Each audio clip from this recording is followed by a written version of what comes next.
The whispers started the day Delilah Emmett's husband died under suspicious circumstances. And by sunset, the good people of Denver, Colorado, had already condemned her without trial or truth. It was August of 1878, and the summer heat turned the dirt streets into ribbons of dust that coated everything with a fine layer of grit.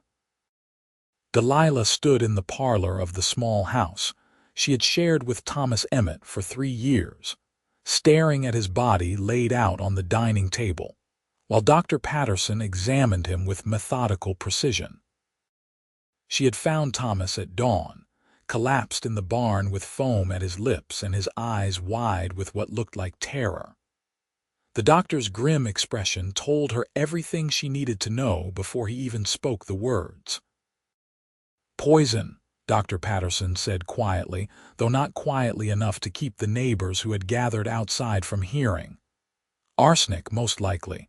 I will need to report this to Sheriff Dawson immediately." Delilah felt the floor shift beneath her feet. "Poison? That is impossible." "Thomas was fine when he went out last night to check on the horses." The doctor avoided her eyes.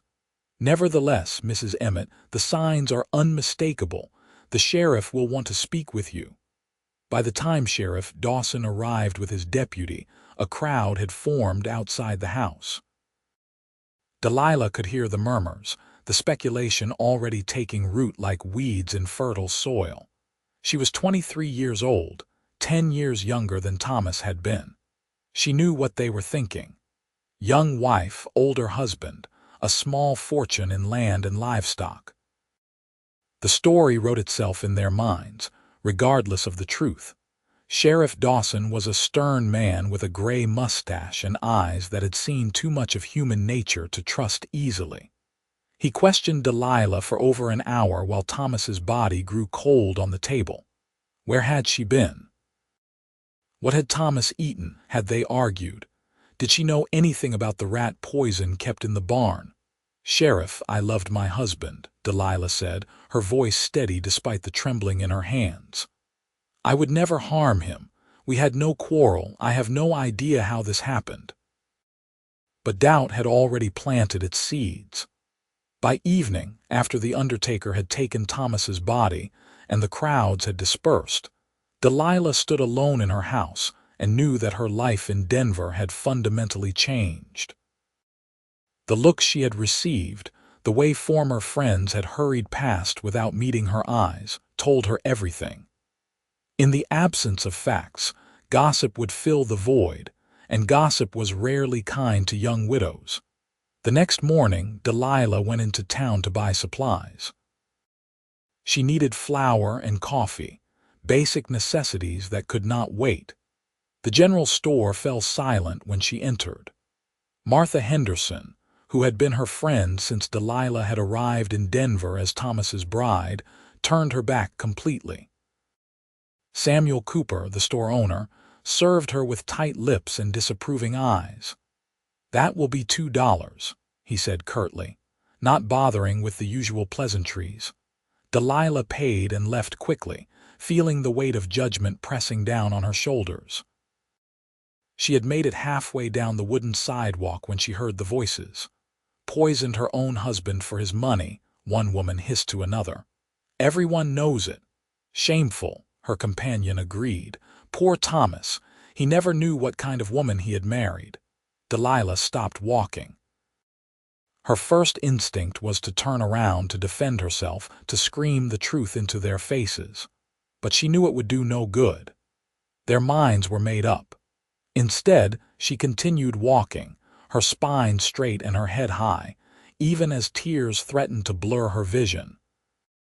She was loading her supplies into the wagon when she heard a man's voice behind her. "They are wrong about you." Delilah turned to find a tall man standing a few feet away.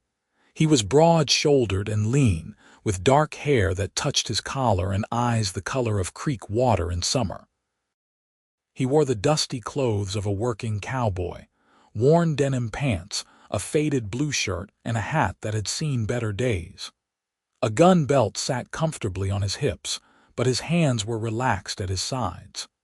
"Excuse me," Delilah said, unsure whether to be offended or grateful. "Those women," he said, nodding toward the gossiping pair who had now moved down the street. "They are wrong. I can see it in your eyes. You are grieving, not guilty." Delilah felt something crack in her chest. This stranger's simple words of belief meant more than she could express. "Thank you," she managed, "though I fear you are alone in that opinion." "Not alone," he said, "just the only one willing to say it out loud. My name is Vincent Barnes. I work at the Copper Creek Ranch about 5 miles north of town." "Delilah Emmett," she replied, though she suspected he already knew who she was. Everyone in Denver knew her name now, spoken with contempt and suspicion. Vincent stepped closer, and Delilah noticed he moved with the easy grace of someone comfortable in his own skin. "I knew your husband," he said. "Not well, but we did business a few times. He struck me as a good man, and he spoke of you with real affection. Whatever happened to him, I do not believe you had any part in it." "The sheriff seems to think otherwise," Delilah said bitterly. "Or at least, he has not ruled it out." "Sheriff Dawson is a cautious man," Vincent said. "He will investigate properly. The truth will come out. And in the meantime," Delilah gestured toward the town, toward the people who had already convicted her. "What am I supposed to do while everyone treats me like a murderer?" Vincent was quiet for a moment, his green eyes studying her face with an intensity that made her feel exposed. "You keep living," he finally said. "You do not let them break you, and if you need someone to stand beside you and call them the liars they are, you let me know." The offer surprised her. "Why would you do that? You do not even know me." "Because I have seen what happens when good people stay silent," Vincent said, "and because I believe in doing what is right, even when it is not easy." Delilah felt tears prick her eyes again, but this time they were tears of gratitude rather than despair. "Thank you, Mr. Barnes. Your kindness means more than you know." "Vincent," he corrected gently. "And I mean what I said. If you need anything, send word to Copper Creek Ranch." He tipped his hat and walked away, leaving Delilah standing by her wagon with a tiny spark of hope warming her chest. She climbed onto the seat and guided the horses toward home, Vincent's words echoing in her mind. Maybe she was not as alone as she had thought. The days that followed were brutal. The investigation continued, with Sheriff Dawson interviewing everyone who had known Thomas. Delilah learned that her husband had been at the Lucky Dollar Saloon the night before he died, playing cards with several men. He had won a substantial sum, nearly $300, which had caused some resentment among the losers. This information should have shifted suspicion away from Delilah, but it seemed to make little difference in the court of public opinion. The funeral was a small, cold affair. Few people attended, and those who did kept their distance from Delilah as though she carried some contagious disease. Reverend Matthews gave a brief sermon, his words mechanical and devoid of real warmth. As they lowered Thomas into the ground, Delilah stood alone at the graveside, wrapped in a black dress that suddenly felt too heavy for the summer heat. She was about to leave when she noticed Vincent Barnes standing beneath a cottonwood tree at the edge of the cemetery. He had not joined the service, but his presence there felt like a shield against the isolation that threatened to consume her. Their eyes met across the distance, and he gave her a small nod of acknowledgement. Delilah nodded back, grateful beyond words. That evening, as darkness settled over the ranch, Delilah sat on her porch and tried to make sense of her situation. Thomas was dead, poisoned by someone, and she had no idea who or why. The money he had won at cards was missing, she had discovered. The sheriff had asked about it, and she had told him truthfully that she knew nothing about any winnings. This made her look either complicit or willfully blind, neither of which helped her case. She was so lost in thought that she did not hear the rider approach until horse hooves sounded on the packed dirt of her yard. Delilah stood quickly, her heart hammering. Visitors at night rarely brought good news, but it was Vincent who emerged from the darkness, dismounting with fluid ease. "I hope I am not intruding," he called out. "I wanted to make sure you were all right." Delilah descended the porch steps, relief flooding through her. "You are not intruding. I appreciate the concern." Vincent tied his horse to the rail and joined her. In the lamplight spilling from the windows, his features looked softer, more approachable. "I heard about the funeral," he said. "I am sorry it was not better attended. Thomas deserved more." "The people of Denver have made their judgment," Delilah said, unable to keep the bitterness from her voice. "They have decided I am guilty, regardless of what the sheriff concludes." "Then they are fools," Vincent said with conviction. "I have been asking questions around town. Your husband won a lot of money that night at cards, $300 from what I hear. One of the men he beat, Clay Morton, has a reputation for being a sore loser and worse. He has been in trouble before for starting fights and making threats." Delilah felt a chill despite the warm night. "You think this Clay Morton might have killed Thomas?" "I think he had more motive than you did," Vincent said, "and I think the sheriff should be looking at him more closely." "Have you told Sheriff Dawson this?" "I plan to first thing tomorrow," Vincent assured her, "but I wanted you to know that someone is fighting for you. You are not alone in this." The sincerity in his voice made Delilah's throat tighten with emotion. She had been so isolated, so judged and abandoned that Vincent's support felt like water in a desert. "Why are you doing this?" she asked softly. "You barely know me." Vincent stepped closer, and Delilah caught the scent of leather and sage. "Maybe I want to know you better," he said, his voice low. "And maybe I cannot stand by and watch an innocent woman be destroyed by lies." Something passed between them in that moment, a connection that went beyond words.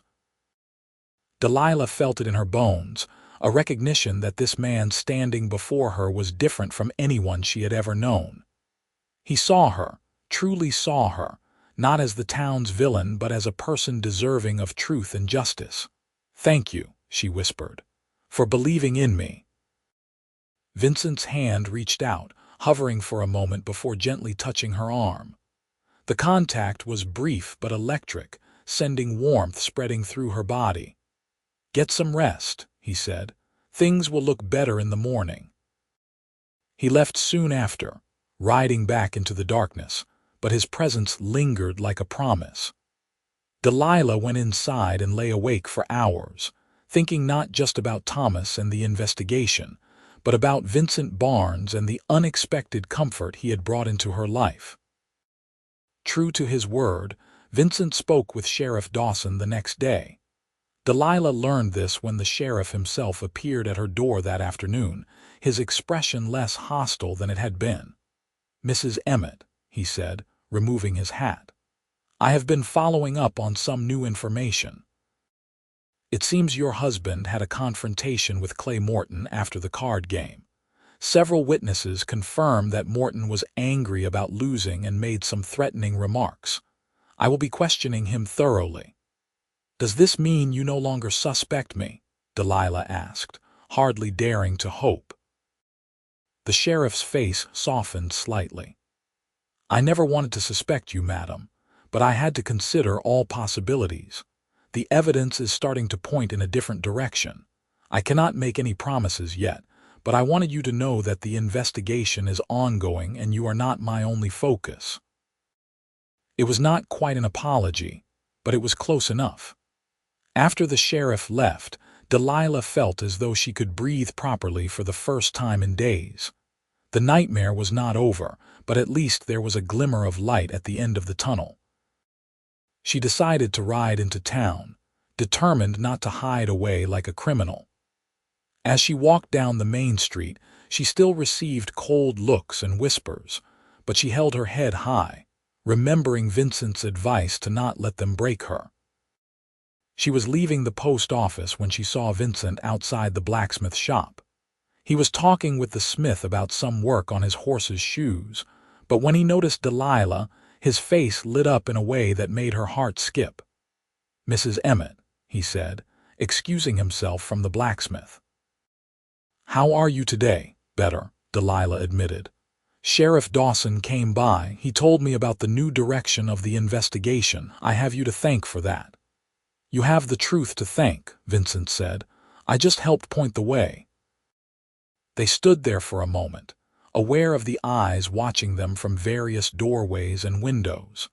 The gossips would have a field day with this, Delilah knew. The widow and the cowboy, seen talking so soon after the husband's death. But she found she did not care. Vincent's friendship was worth more than the approval of people who had been so quick to condemn her. "Would you like to get some coffee?" Vincent asked. "There is a small cafe at the end of the street. Nothing fancy, but the coffee is decent." Delilah hesitated.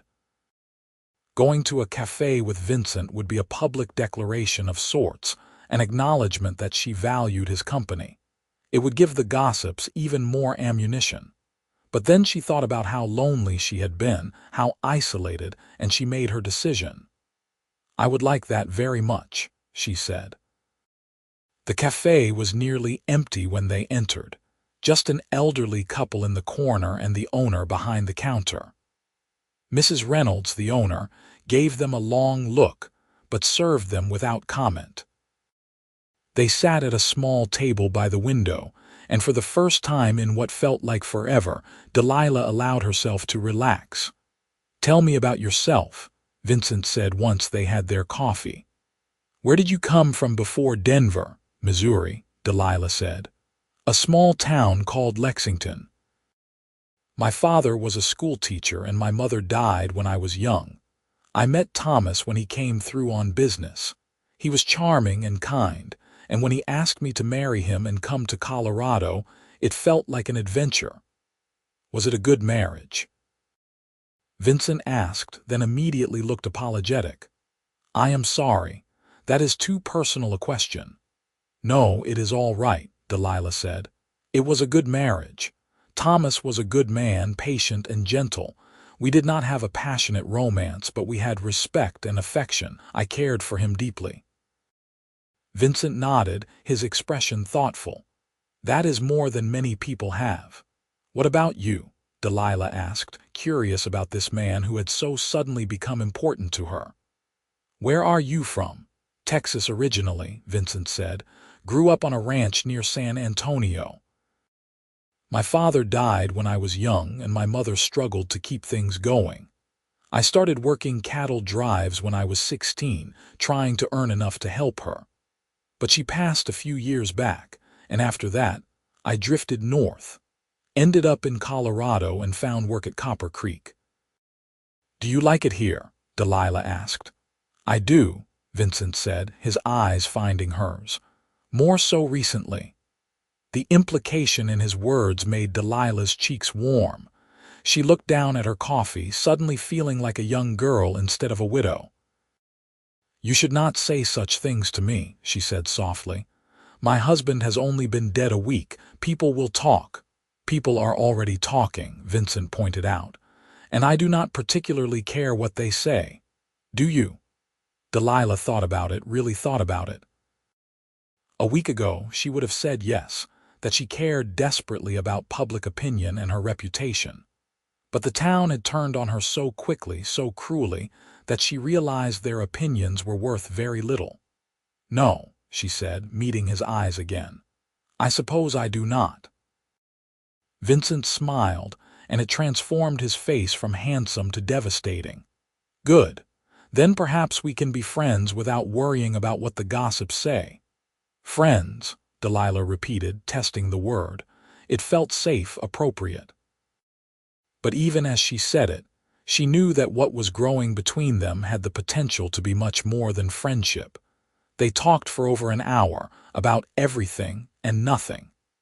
Vincent told her about life on the ranch, about the men he worked with and the challenges of the cattle business. Delilah found herself laughing at his stories, genuinely laughing for the first time since Thomas's death. It felt good, like coming back to life after being frozen. When they finally left the cafe, the sun was beginning its descent toward the mountains. Vincent walked Delilah to her wagon, his hand resting lightly on her elbow in a gesture that was both protective and proprietary. "Can I call on you?" he asked as she climbed onto the wagon seat. "Properly, I mean. Not just checking on you, but actually visiting." Delilah knew what he was asking. It was too soon, much too soon by society's standards. A widow was expected to mourn for at least a year before even considering the company of another man. But Delilah had already been cast out by society's rules. She had nothing left to lose. "Yes," she said, "I would like that." Vincent's smile was worth every bit of scandal that would follow. "Tomorrow evening, then, I will bring dinner." He kept his word. The next evening he arrived with a basket containing fried chicken, fresh bread, and apple pie from the hotel restaurant. They ate on Delilah's porch as the stars came out, talking and laughing like old friends. Vincent was easy to be with, comfortable in a way that made Delilah forget about the darkness that had invaded her life.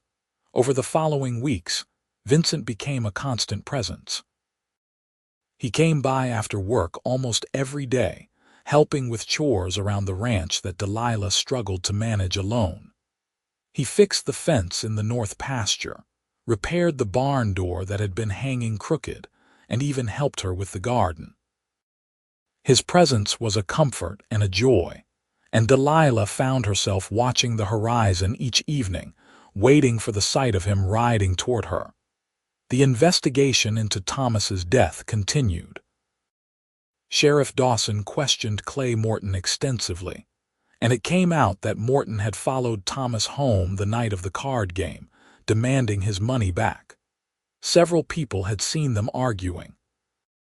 But Morton swore he had left Thomas alive, and without concrete evidence, the sheriff could not make an arrest.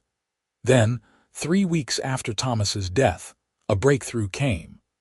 A ranch hand from a neighboring property came forward with information. He had been riding home late that night and had seen Clay Morton leaving the Emmett ranch around the time Thomas must have died. More importantly, he had heard Morton bragging at a saloon about teaching Thomas Emmett a lesson. Sheriff Dawson arrested Morton that same day. Under pressure, Morton finally confessed. He had been furious about losing the money and had followed Thomas home. He had slipped arsenic from the Emmett barn into Thomas's whiskey flask while Thomas was in the house. He had intended to make Thomas sick, he claimed, not to kill him. But the dose had been too strong. The confession cleared Delilah's name completely. Sheriff Dawson came to her ranch personally to tell her the news and to offer his apologies for the suspicion she had endured. "I am sorry for what you went through, Mrs. Emmett," he said, his weathered face showing genuine regret. "We should have found the truth sooner." "Thank you, Sheriff," Delilah said. "I appreciate you telling me in person." But the damage had been done. Even with her name cleared, many in Denver remained cold toward her. Some apologized, shamefaced at how quickly they had believed the worst. But others simply avoided her, uncomfortable with their own culpability in her persecution. Delilah found she had little patience for either group. The experience had taught her who her real friends were, and that list was very short. Vincent was at the top of that list. He had been there when everyone else had turned away. He had believed in her when belief was in short supply. And as summer turned to autumn, painting the aspens gold and bringing crisp mornings, Delilah realized that her feelings for Vincent had grown far beyond friendship. She loved him. It was that simple and that complicated. She loved the way he laughed, deep and genuine. She loved his quiet strength and his unwavering principles. She loved how he looked at her, as though she was the most beautiful thing he had ever seen. and she loved how he made her feel safe and cherished and fully alive. The guilt was there, of course. Thomas had been dead less than 3 months. She should be mourning, not falling in love. But she could not help it, and she suspected Thomas would have understood. He had wanted her to be happy. He had told her so more than once during their marriage. It was Vincent who finally brought it into the open. They were sitting on her porch on a cool October evening, wrapped in blankets against the chill. The stars were brilliant overhead, unobscured by city lights or clouds. "Delilah," Vincent said, his voice serious, "I need to tell you something." She turned to look at him, her heart suddenly pounding. "What is it?" "I am in love with you," he said simply. "I have been for weeks now, maybe from the first moment I saw you standing by that wagon, trying so hard to be brave. I know it is too soon. I know people will judge us both. But I cannot keep it inside any longer. I love you and I want to be with you if you will have me." Delilah felt tears spring to her eyes. "Vincent, you do not have to answer now," he said quickly. "I know you need time. I just needed you to know how I feel." "No," Delilah said, reaching for his hand. "I mean yes. Yes, I will have you because I love you too. I have tried to tell myself it is wrong and too fast and what will people think, but I cannot help it. You stood by me when everyone else called me fallen. You called them liars and you defended me, and you made me feel like I mattered. How could I not love you?" Vincent's expression transformed, joy and relief flooding his features. He pulled her close, wrapping her in his arms, and Delilah felt completely safe for the first time in months. They sat like that for a long time, just holding each other under the stars. "We will take it slow," Vincent murmured against her hair. "I do not want to rush you or cause you more pain." "I do not want slow," Delilah said, pulling back to look at him. "I want you. I want a life with you. I have learned that life is too short and too uncertain to waste time on what other people think." Vincent cupped her face in his hands, his thumbs brushing away the tears on her cheeks. "Are you sure? Because once we do this, once we make our relationship public, there will be talk. There will be judgment." "Let them talk," Delilah said. "Let them judge. You are worth it." Vincent kissed her then, soft and gentle, as though she were something precious that might break. Delilah kissed him back, pouring all her love and gratitude into the contact. When they finally broke apart, both of them were breathing hard. "Marry me," Vincent said, the words tumbling out like he could not contain them. "I know it is too soon to actually do it, but marry me. Say you will be my wife when enough time has passed that it would not be completely scandalous." Delilah laughed, the sound bright and free. "Yes," she said. "Yes, I will marry you."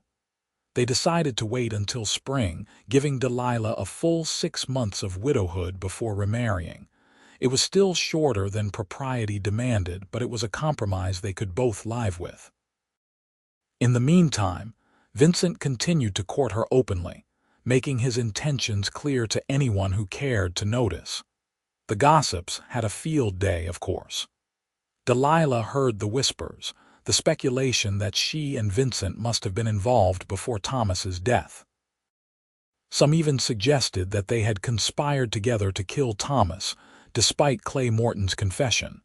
It hurt, but not as much as it once would have. Delilah had Vincent and she had the truth. That was enough. Not everyone was against them. Some of the townspeople, perhaps ashamed of their earlier judgment, went out of their way to be kind. Mrs. Reynolds from the cafe became a staunch supporter, and her husband, who owned the hardware store, made sure to greet Delilah warmly whenever she came in. Reverend Matthews, after some initial hesitation, came around as well, seeing the genuine love between Delilah and Vincent. Winter came, bringing snow and cold that blanketed the landscape in white. Vincent spent as much time as he could at Delilah's ranch, helping her prepare for the harsh season. They worked side by side, feeding the livestock, chopping wood, making sure everything was secure against the storms. One evening in late December, a blizzard rolled in, fierce and sudden. Vincent had been planning to ride back to Copper Creek, but the storm made travel impossible. He stayed the night, sleeping in the spare bedroom, though both of them felt the pull of proximity and desire. The next morning, the world was transformed. Snow had drifted against the buildings, creating sculpted waves of white. The sky was a brilliant blue, and the sun glinted off the snow with blinding intensity. "It is beautiful," Delilah breathed, standing at the window. Vincent came up behind her, his arms wrapping around her waist. "Not as beautiful as you," he murmured. Delilah leaned back against him, feeling his warmth and strength. "I cannot wait to be your wife," she said softly. "Just a few more months," Vincent said, "and then you will be mine completely." They spent the day together, snowed in and content. They cooked together, read by the fire, and talked about their plans for the future.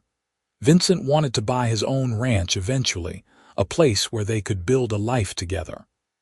Delilah shared her dream of having children, of filling a house with love and laughter. "How many children?" Vincent asked, his tone teasing. "At least 3, Delilah said. "Maybe 4. A house full of noise and chaos." "I would like that," Vincent said, kissing the top of her head.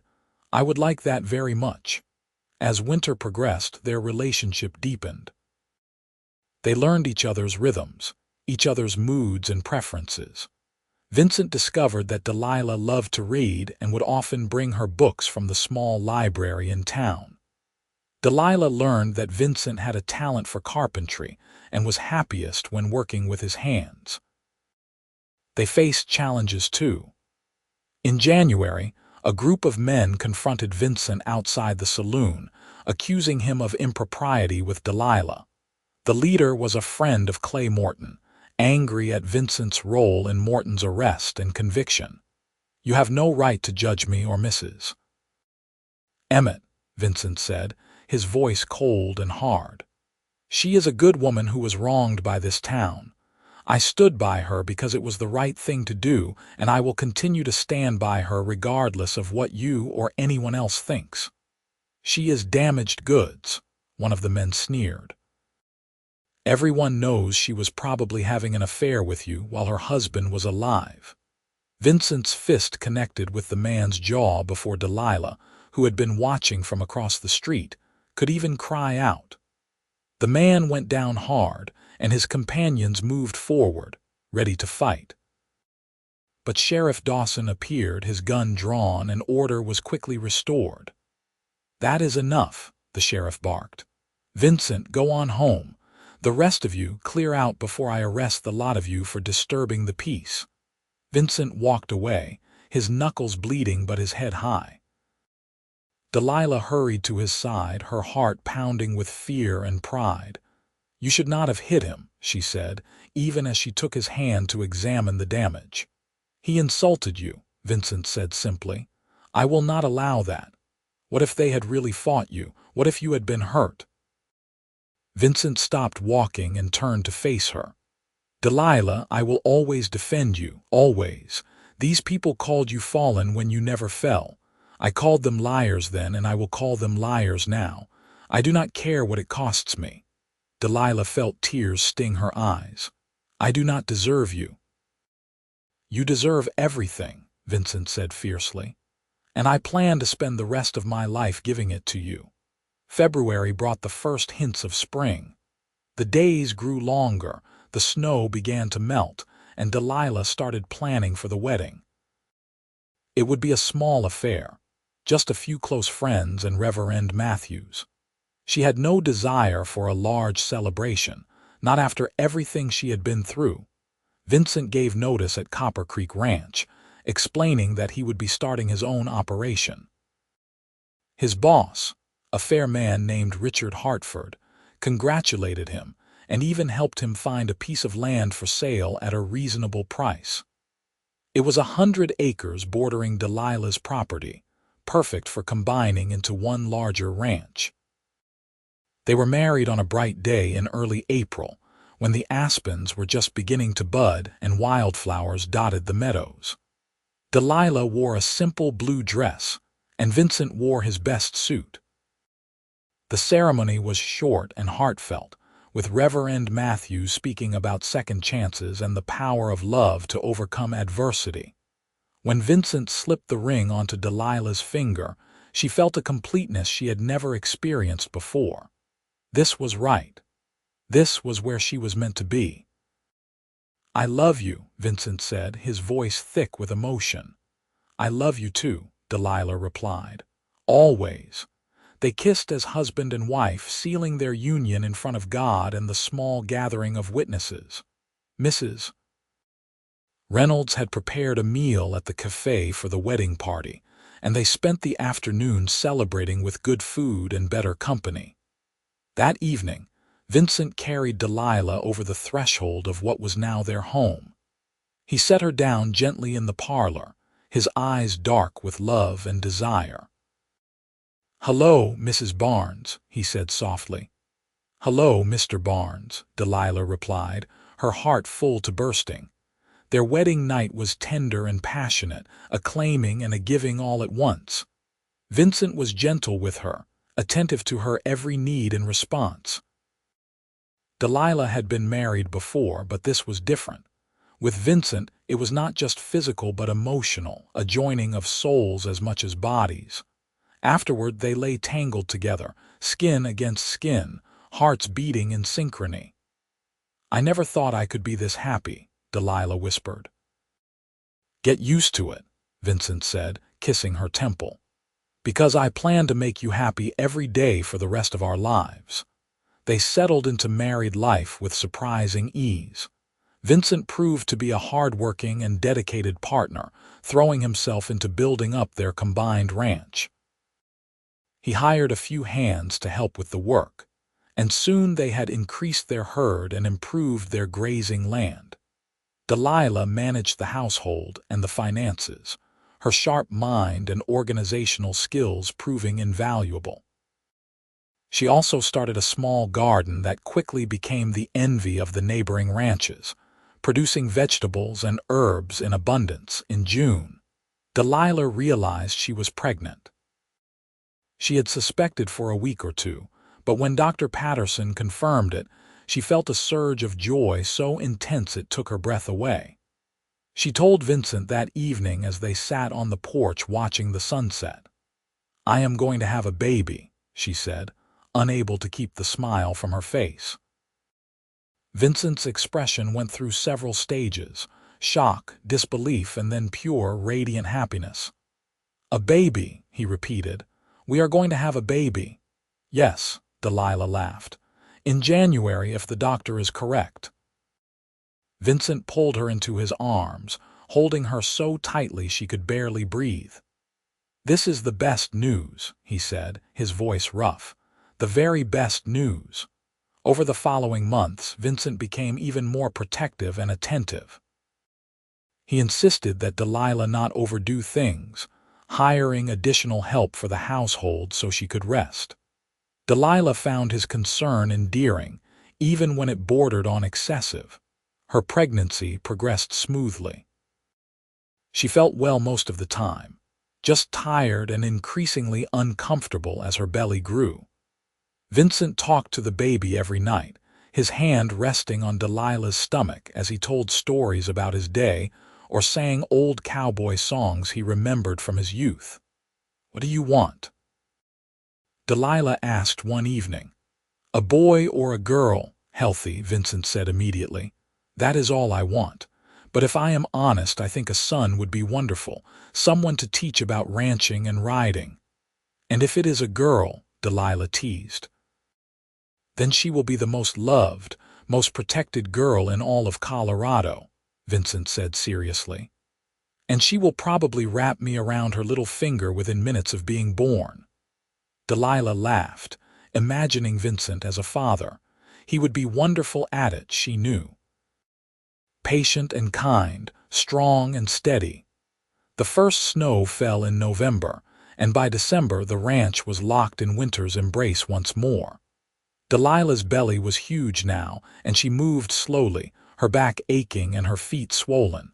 But she had never been happier. She and Vincent spent their evenings planning for the baby's arrival, setting up the spare bedroom as a nursery and discussing names. "What about Victor for a boy?" Vincent suggested. "After my father." "I like that," Delilah said. "And for a girl, what about Deanna? It means divine." "Perfect," Vincent agreed. On a cold January night, with wind howling outside and snow piling against the windows, Delilah went into labor. Vincent rode through the storm to fetch Dr. Patterson and Mrs. Reynolds, who had agreed to help with the birth. The next several hours were intense and painful, but Delilah focused on Vincent's presence, his hand gripping hers, his voice encouraging her. Finally, just before dawn, their baby arrived. A son, healthy and strong, with a lusty cry that filled the house with life. "A boy," Dr. Patterson announced, placing the cleaned and wrapped infant in Delilah's arms. "Congratulations." Delilah looked down at her son's tiny face and felt love unlike anything she had ever experienced. This was her child, hers and Vincent's, a new life born from their love. "Victor," she whispered. "Victor Barnes." Vincent, who had tears streaming down his face, leaned over to kiss both his wife and his son. "He is perfect," he said. "You are perfect. Thank you, Delilah. Thank you for this gift." The early days with a newborn were exhausting but joyful. Victor was a good baby, sleeping in reasonable stretches and nursing well. Vincent was a devoted father, taking his turn walking the floor with a fussy baby and changing diapers without complaint.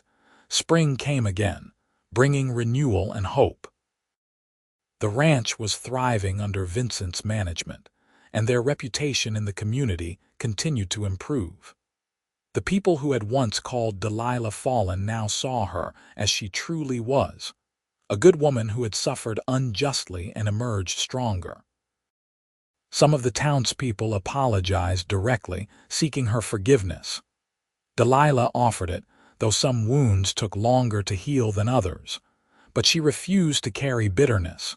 She had too much to be grateful for, too much to look forward to. When Victor was 6 months old, Delilah realized she was pregnant again. She had not expected it so soon, but the news filled her with happiness. Vincent was thrilled, already imagining a house full of children running around. "I told you I wanted 3 or 4, Delilah reminded him with a laugh. "Then we are well on our way," Vincent replied, kissing her soundly. Their second child, a daughter they named Deanna, was born the following winter. She was smaller than Victor had been, with dark hair and her father's green eyes. Vincent, as predicted, fell completely in love with her from the first moment. Life settled into a comfortable rhythm. Vincent ran the ranch with skill and dedication, expanding their holdings and their herd. Delilah managed the household and raised their children, finding fulfillment in the daily routines of family life. They were happy, genuinely happy, in a way that felt hard-earned and all the more precious for it. The children grew, Victor into a sturdy, curious boy and Diana into a bright, cheerful girl. They were constant sources of joy and occasional frustration, as all children are. Vincent taught Victor to ride almost as soon as he could walk, and Delilah taught both children to read using the books from her small but growing library. In the summer of 1884, when Victor was 5 and Diana was 3, Delilah gave birth to their third child, another son they named Samuel. With 3 children, the house was indeed full of noise and chaos, exactly as Delilah had dreamed. She had never been busier or more exhausted, but she had also never been happier. Vincent proved to be an exceptional father. He was patient with the children's endless questions, firm but fair with discipline, and generous with affection. He taught them about the ranch, about nature, about hard work and integrity. He told them stories about their mother's courage, about how the town had judged her unfairly, and how she had held her head high through it all. "Your mother is the bravest person I know," Vincent would say, usually with Delilah in earshot to make her blush. "She taught me that truth matters more than gossip, and that love is worth fighting for." As the children grew older, they asked questions about Thomas, Delilah's first husband. She answered honestly, telling them that Thomas had been a good man who had loved her and whom she had cared for deeply. She explained that sometimes life brought unexpected changes, but that did not mean the love that came after was any less real or valid. "I love Thomas," she told Victor one day when he asked. "And I love your father. Both things are true and neither takes away from the other." Victor seemed satisfied with this answer, and Delilah was grateful for his understanding. She never wanted to pretend that part of her life had not happened. It had shaped her, made her who she was, and who she was had eventually led her to Vincent. The years passed peacefully. The ranch continued to prosper, and the Barnes family became well respected in Denver and the surrounding area. Vincent served on various community boards, and Delilah became involved in the church and the local school. They had moved from being outsiders and outcasts to pillars of the community, though neither of them forgot how quickly people's opinions could change. In 1889, when Victor was 10, Diana was 8, and Samuel was 5, Delilah discovered she was pregnant once more. This pregnancy was harder on her body than the previous ones had been. She was 34 now, not as young as she had been, and she tired easily. Vincent worried constantly, hovering over her and insisting she rest. "Maybe this should be our last," he said one evening. "I do not want to risk your health." "I will be fine," Delilah assured him. Women have babies all the time. But privately, she thought he might be right. 4 children felt like the right number, a complete family. This would be their last baby, and she wanted to savor every moment of the pregnancy, even the uncomfortable parts. Their 4th child, another daughter they named Rose, was born in the spring of 1890. The birth was difficult, lasting nearly a full day, and there were moments when Dr. Patterson looked worried. But Delilah was strong, and she pushed through the pain and exhaustion to bring her daughter into the world.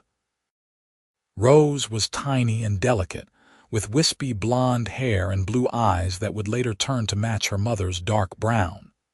She was a quiet baby, content to watch the world with serious eyes. The older children adored her, especially Diana, who took her role as big sister very seriously. With 4 children, life was chaotic but rich. The house was always full of laughter and activity. Vincent expanded the house to add more bedrooms, and Delilah hired a young woman from town to help with the household chores and the children. The children were growing up with a sense of security and love that Delilah sometimes marveled at. They did not know what it was like to be judged unfairly or to have their character questioned. They knew their parents loved each other and loved them. That was their reality, and it was beautiful. As Victor entered his teenage years, he showed a real aptitude for ranching. He worked alongside Vincent whenever he was not in school, learning everything his father could teach him. Diana was more bookish, inheriting Delilah's love of reading. She talked about becoming a teacher someday. Samuel was the adventurer, always getting into scrapes and exploring places he should not. And Rose, as she grew, proved to be the peacemaker, the one who could soothe hurt feelings and resolve conflicts among her siblings. In 1895, when Delilah was 40 and Vincent was 43, they celebrated their 17th wedding anniversary. It was hard to believe so much time had passed since that April day when they had pledged their lives to each other. They had built something real and lasting, a family and a legacy. They threw a party at the ranch, inviting friends and neighbors. It was a warm spring evening, and tables were set up in the yard, laden with food. The children ran wild with their friends, and the adults relaxed with music and conversation. As the sun set and the party wound down, Vincent pulled Delilah away from the crowd, leading her to the porch where they had spent so many evenings together. "You remember the first time I came here?" Vincent asked, his arm around her waist. "The night of Thomas's funeral." "I remember," Delilah said. "I was so alone, and you appeared like an answer to a prayer I had not even said." "I knew then that you were special," Vincent said. "I knew that I wanted to be part of your life, however you would have me." "You saved me," Delilah said softly. "Not just from the town's judgment, but from losing myself. You gave me a reason to keep fighting." "You saved me too," Vincent countered. "I was drifting before I met you, just going through the motions. You gave me purpose, a family, a home. Everything I am now, I owe to you." Delilah turned in his arms, looking up at the face she loved so much. There were lines there now, marks of age and hard work and laughter. But he was still the handsomest man she had ever seen, and she loved him more now than she had on their wedding day. "I would do it all again," she said. "Every moment, every hardship, every challenge, because it all led to this, to us, to our family." Vincent kissed her, slow and deep, a kiss full of years of love and partnership. When they broke apart, both of them were smiling. "Here is to another 17 years," Vincent said. "And another after that, and another after that." "Forever," Delilah agreed. "I want forever with you." They stood there on the porch, wrapped in each other's arms as the stars came out overhead. Inside the house, they could hear their children laughing, the sounds of life and love. It was everything Delilah had ever wanted, and more than she had ever dared to dream. She thought sometimes about those dark days after Thomas's death, when the whole town had turned against her. She thought about the fear and the isolation, the sense that she would never be happy again. And then she thought about Vincent, riding into her life with his quiet strength and unwavering belief in her innocence.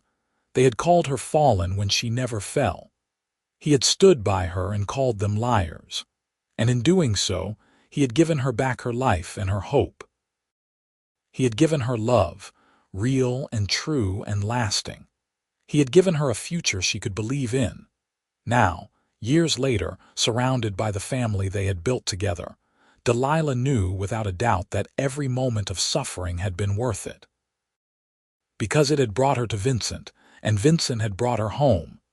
The years continued to roll by with the steady rhythm of ranch life. Victor grew into a fine young man, responsible and hardworking. At 19, he was already managing much of the ranch's daily operations, giving Vincent more time to focus on expansion and long-term planning. Diana, at 17, had indeed become a teacher, working at the Denver schoolhouse and beloved by her students. Samuel, at 14, was still wild but showing signs of settling down, channeling his energy into breaking horses and learning the finer points of animal husbandry. And Rose, at 9, was growing into a thoughtful, observant child who seemed wise beyond her years. In 1899, Victor announced that he was courting a young woman named Elizabeth from a neighboring ranch. Vincent and Delilah gave their blessing, pleased that their son had found someone who shared his values and his love of ranch life. The wedding took place the following summer, a joyous occasion that reminded Delilah of her own wedding to Vincent, though on a much larger scale. Watching Victor exchange vows with Elizabeth, Delilah felt tears of happiness stream down her face. Vincent, standing beside her, squeezed her hand. They were grandparents now, or soon would be, and the realization was both startling and wonderful. "We are getting old," Delilah whispered to Vincent. "We are getting better," Vincent corrected with a smile, and he was right. Age had brought them wisdom and perspective. They no longer worried about what others thought or whether they measured up to society's expectations. They knew what mattered: family, love, integrity, and the land they had worked so hard to build into something lasting. In 1901, Victor and Elizabeth welcomed their first child, a boy they named Thomas Vincent. The name honored both Delilah's first husband and Vincent, a gesture that touched both grandparents deeply. Delilah held her grandson and marveled at the circle of life, at how this tiny being represented hope and continuity. Diana married a few years later to a banker named Robert who treated her like a queen. They settled in Denver proper, and Diana continued teaching while Robert built his career. Samuel, true to form, took longer to settle down, but eventually found his match in a spirited young woman named Clara who could ride as well as any man and was not afraid to speak her mind. Rose was the last to marry, choosing a doctor named James who had recently arrived in Denver. The wedding was in 1909, when Rose was 19, and it marked the end of an era. All 4 children were now grown and married, starting their own families and their own adventures. Vincent and Delilah, now alone in the big house that had once been so full of noise and activity, adjusted to this new phase of life. They had grandchildren to dote on, and the ranch still required attention, but there was also time for quiet moments, for reflection and gratitude. One evening in the summer of 1910, they sat on the porch as they had done countless times before. Delilah was 55 now, her dark hair liberally streaked with gray. Vincent was 58, his face weathered by decades of sun and wind, but his green eyes were still sharp and bright. "Do you ever think about how it all started?" Delilah asked. "About that terrible time after Thomas died?"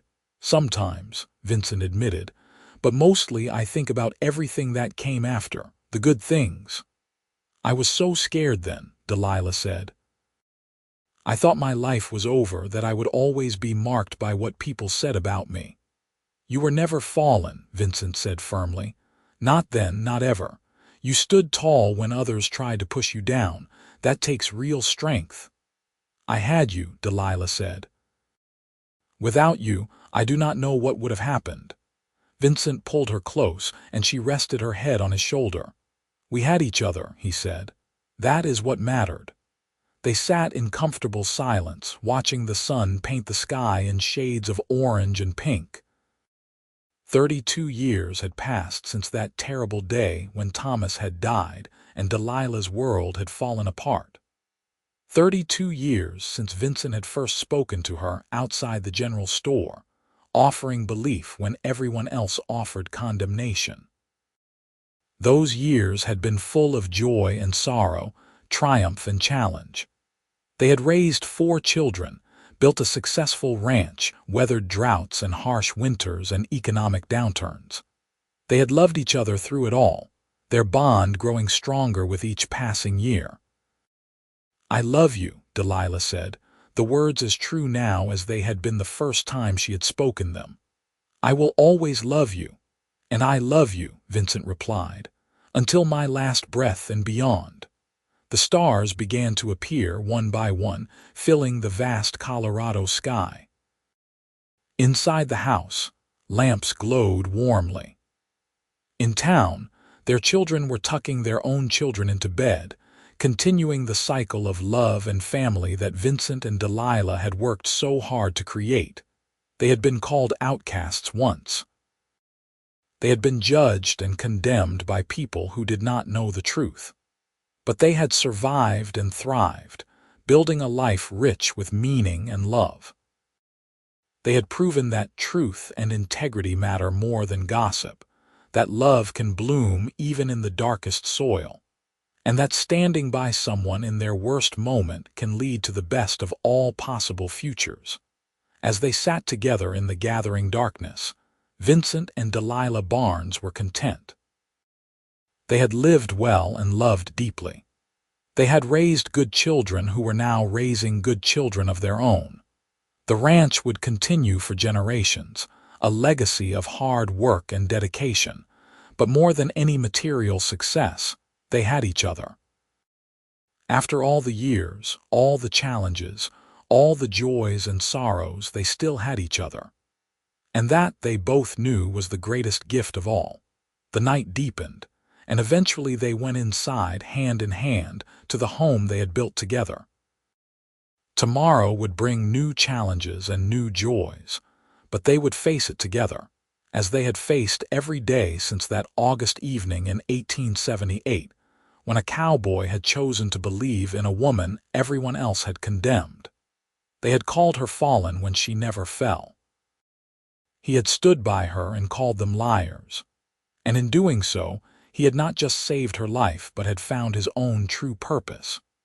Together, they had created something beautiful and lasting, a love story for the ages, set against the wild and unforgiving landscape of the Colorado frontier. And so their story reached its natural conclusion, not with drama or tragedy, but with the quiet satisfaction of a life well lived and a love that had endured every test. They grew old together, surrounded by family and the fruits of their labor. And when, many years later, they finally passed from this world, it was with the knowledge that they had lived fully, loved deeply, and left behind a legacy that would endure for generations to come. Their grandchildren would tell the story to their own children, the tale of Delilah Emmett, falsely accused and abandoned by her community, and Vincent Barnes, the cowboy who saw the truth when others chose blindness. It became a family legend, a reminder that integrity matters, that love conquers all, and that standing up for what is right, even when it is difficult, is always worth it. The ranch continued to thrive under the stewardship of their descendants. The house they had expanded and filled with love remained standing, a testament to all they had built. And in Denver, their story slowly transformed from scandal to inspiration, a reminder that redemption is possible and that true love can emerge from even the darkest circumstances. Vincent and Delilah Barnes had lived the kind of love story that people write songs about, though they had never sought fame or recognition. They had simply lived according to their principles, loved each other with everything they had, and built a family and a home that became a beacon of hope and stability in a wild and often unforgiving land. In the end, that was their true legacy, not just the land or the wealth or the descendants who bore their names, but the example they set of courage, integrity, and enduring love. They had faced the worst that life could throw at them and had emerged stronger together. They had shown that one person's belief can make all the difference, that standing by someone in their darkest hour is the truest form of love, and that sometimes the best things in life come from the most unexpected places. Their love story was one for the ages, set against the backdrop of the American West during its most colorful and challenging period. It was a story of two people who found each other when they needed each other most, who chose each other despite the judgment of others, and who built a life together that exceeded their wildest dreams. And so, as the sun set on their long and fruitful lives, Vincent and Delilah could look back with satisfaction and forward with hope. They had lived, truly lived, and they had loved deeply and permanently. What more could anyone ask for? Their story was complete, their circle closed, their legacy secure. They had been tested by fire and had emerged as gold. They had called her fallen when she never fell. He had stood by her and called them liars. And together, they had proven that love, real and true and unwavering, can overcome anything.